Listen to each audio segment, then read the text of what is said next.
Matthew chapter 17. 6 days later, Jesus took with him Peter and James and John his brother, and led them up on a high mountain by themselves. And he was transfigured before them, and his face shone like the sun, and his garments became as white as light. And behold, Moses and Elijah appeared to them, talking with him. Peter said to Jesus, "Lord, it is good for us to be here. If you wish, I will make 3 tabernacles here, one for you, and one for Moses, and one for Elijah." While he was still speaking, a bright cloud overshadowed them. And behold, a voice out of the cloud said, "This is my beloved Son, with whom I am well pleased. Listen to him." When the disciples heard this, they fell face down to the ground and were terrified. And Jesus came to them and touched them, and said, "Get up, and do not be afraid."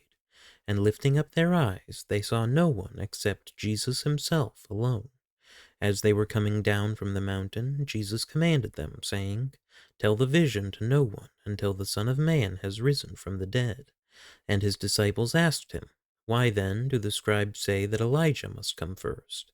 And he answered and said, "Elijah is coming and will restore all things.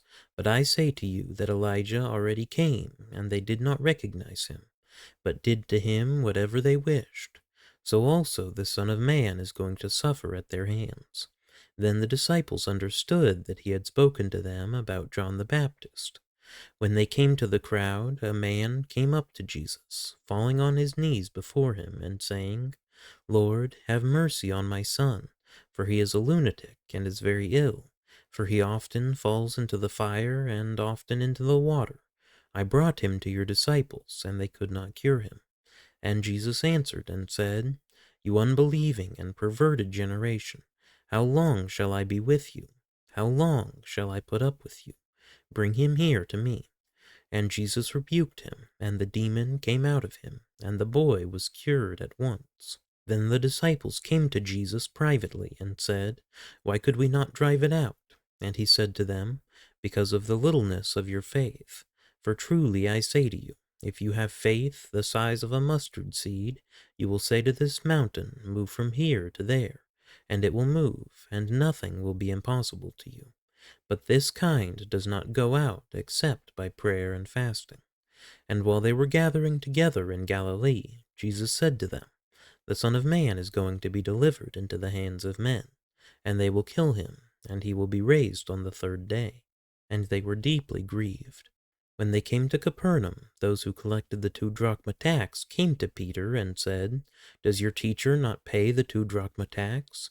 He said, "Yes." And when he came into the house, Jesus spoke to him first, saying, "What do you think, Simon? From whom do the kings of the earth collect customs or poll tax? From their sons or from strangers?" When Peter said, "From strangers," Jesus said to him, "Then the sons are exempt. However, so that we do not offend them, go to the sea and throw in a hook, and take the first fish that comes up. And when you open its mouth, you will find a shekel. Take that and give it to them for you and me."